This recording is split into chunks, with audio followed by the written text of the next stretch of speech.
I met a guy called Tony Blake, who was the head of research for the savoury division of Firmenich, one of the largest perfume houses in the world.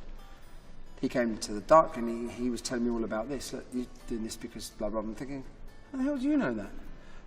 Little did I know that we're spending millions of pounds of research on that kind of world.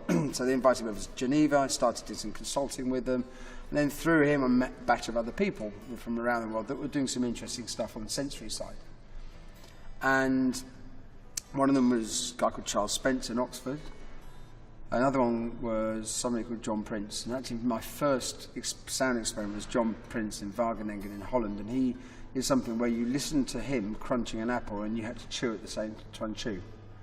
Now, it didn't change the way that the texture or flavour. What did happen, though, it changed what your jaw wanted to do.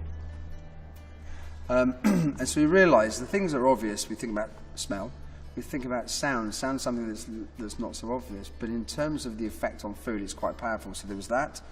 Then Charles, I did a Pringles experiment where I crunched a Pringle into a microphone, fed through that into headphones, so I listened to the crunch, my own crunch, in almost real time.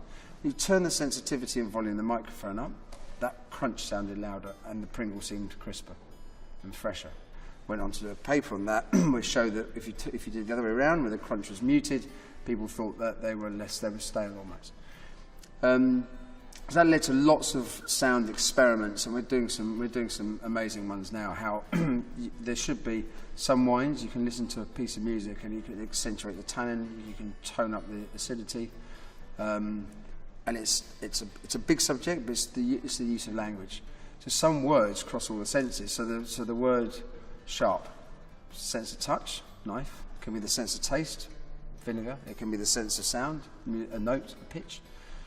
And so it's very easy for the senses. It's called learned association. Fortunately, this subject is huge and it's just going to keep on getting bigger. But that's where the sort of looking at the impact of all of those senses, and now touch is a really big one as well, the effect of touch.